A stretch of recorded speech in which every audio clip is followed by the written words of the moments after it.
Selamun Aleyküm ve Rahmetullah Mansur müəllim. Aleykümselam rahmetullahi ve berekatuhu. Mansur müəllim, zaman zaman bəzi müsəlmanların övladlarını namaz qılmayan, Quran oxumağı bacarmayan görürük. Hətta bəziləri yekədir, artıq həddə buluğa çatıb yenə də namaz qılmırlar. Övlad tərbiyəsi barədə müsəlmanlara nə nəsihət edərdiniz? Bismillahirrahmanirrahim. Elhamdülillah. Salatu ve selamu ala Resulillah ve ba'd. En birinci salamlayıram herkese Allah'ın salamıyla. Sonra İslamda mühüm məsələlər çoxdur. Onlardan biri də övlad tərbiyəsidir. Övlad da mühüm məsələlərdəndir. Övlad tərbiyəsi də İslamda geniş yer almış mövzulardandır. Təbii ki, övlad tərbiyəsi üçün böyük səbəblər var. Böyük məsələlər var. Lakin bəzilərinə müxtəsər toxunmaq istəyirəm. Ən birinci təbii ki, evlənməmişdən qabaqdır. Kişi yaxşı qadın seçməyi və qadın yaxşı kişi seçmək. Bu, övlad tərbiyəsi üçün ən birinci, təbii ki, duadan sonra olan səbəbdir. Ən birinci duadır. Dua eləmək. Çünki bu dua elədir ki, həmişəyə aiddir. Hər bir səbəbin yanında dua var. Amma hər bir halda, hər bir işin əvvəlində dua mühümdür. İkinci səbəblərdən biri balaca vaxtlarından başlamaq. Yəni, yaşı kiçik olanda onun tərbiyəsinə məşğul olmaq. Tərbiyə ilə məşğul olmaq o demək deyil, vurmaq, döymək. Lakin demək oları, demək olmazı, yəni nəyi olar, nəyi olmaz ona bəyan eləmək, öyrətmək. Yoxsa sonra gec olur. Çöldə öyrədirlər onu, qıraqda öyrədirlər onu. Sonra sən çətinlik çəkirsən, deyəsən ki, bu olar, yoxsa bu olmaz. Ona görə evdə demək olar. Elə bilmə ki, başa düşmürlər. Onlar başa düşürlər, bilirlər və dərk edirlər, bəzi şeyləri anlayırlar. Balaca vaxtlarından, xırda yaşlarından onlara demək, onlara öyrətmək. Təbii ki, xüsusən dostlarına fikir vermək.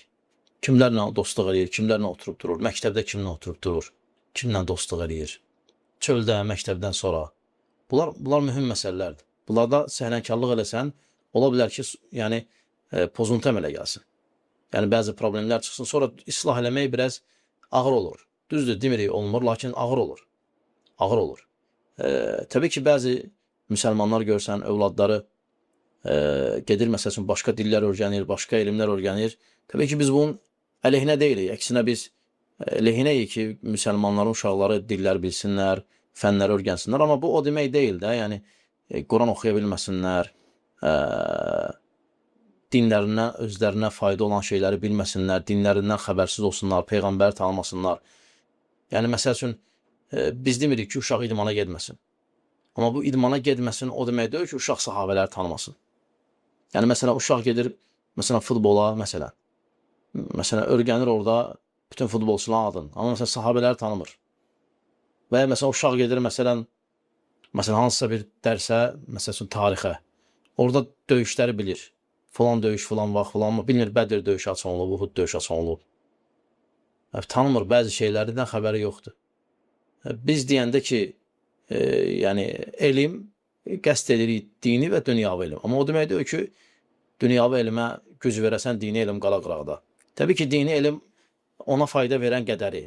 Məsələn, namazın bilməsi, namazın sözlərin bilməsi, mənasını öyrənməsi, oruç tutmaq onun mənasını bilməsi, zəkat onun mənasını bilməsi, həcc onun mənasını bilməsi, kəlmə-i şəhadət hamısından əvvəl onun mənasını bilməsi, Muhammed Rasulullah nə deməkdir onu bilməsi, belə şeyləri bilməsi və Quran oxuya bilməsi, mən demirəm ərəb dili, Quran oxuya bilməsi, hərfləri bilməsi, hərəkələri bilməsi, bacardığı qədər, yəni necə deyirlər, qırıldıya oxuması, sonra inşallah yavaş-yavaş düzələr.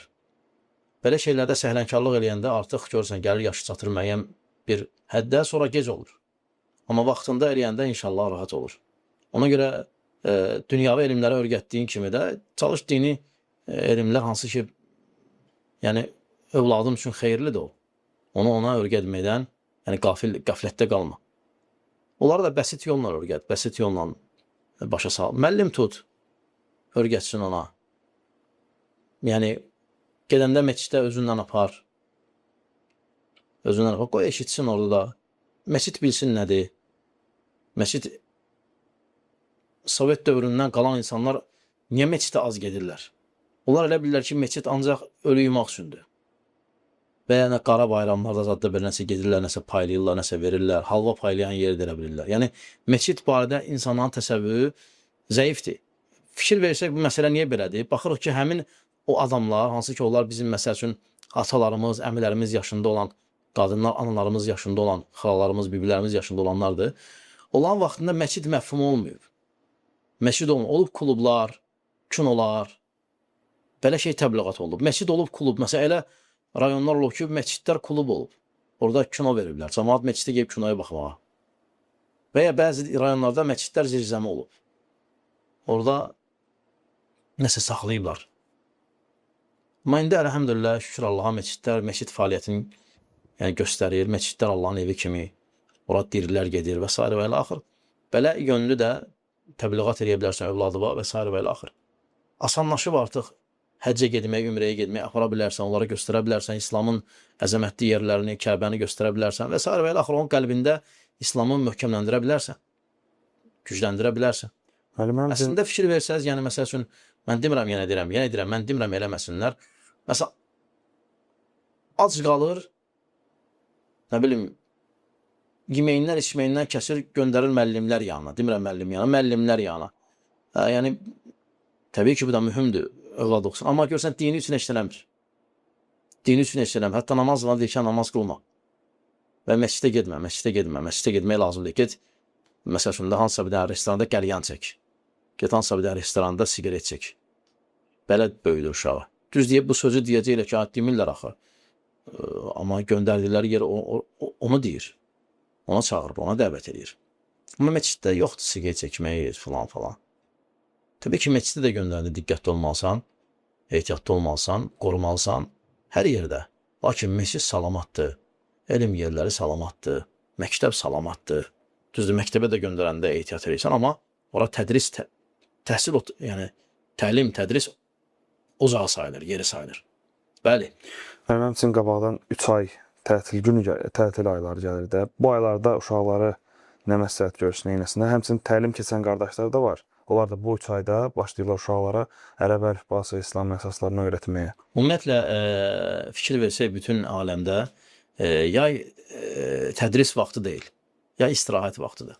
Və biz də bunun tərəfdarıyıq, yayda istirahət eləmək. Bu o demək deyil ki, elmdən uzaqlaşmaq. Lakin uşaqlarda, yəni belə deyək də, fürsət yaradıb, onlar üçün şərait yaradıb, həftədə bir dəfə belə, yəni məktəbdə keçirmədiyinə görə, yəni ərəb hərflərini öyrənə bilər, Quran oxumaq, Qurana giriş, oxumaq, əlif, bə, təsə öyrətmək, belə şeylər öyrətmək və belə qruplarda iştirak eləmək onlar üçün faydalı olar. Onlar üçün mühüm olar, faydalı olar və məktəb başlayanda məşğul olacaqlar. Bu boşluqdan o məşğuliyyət gəlməmişdən qabaq istifadə eləsinlər. Necə Peyğəmbər sallallahu aleyhi ve sellem deyir ki, 5 şey gəlməzdən qabaq 5-indən istifadə elə. Onlardan biri də boş vaxtından istifadə elə, hətta məşğul olmayana qədər. Məşğul olana qədər daha doğrusu. Ona görə bu fürsətdir. Lakin biz bununla yanaşı deyirik ki, yay tətildir. Amma fikir versəz, yəni yay tətil olsa da müəllimələr, hansılar ki, məsuliyyətli müəllimələrdir, onlar tələbələrə, uşaqlara yay tətilində belə dərslər verirlər. Görürsünüz, yəni, elm elədir ki, ondan görə ayrılmayasan, oxuyasan, öyrənəsən. Yayda biraz az, biraz çox, buna fikir vermək lazımdır. Allah razı olsun, Allah kömək olsun. Varsa yenə sual, Allah razı olsun. Verin. Yoxdursa Allah razı olsun. Vəssalamu aleykum və rəhmətullahi və bərəkətuhu. Aleykümselam və rəhmətullah.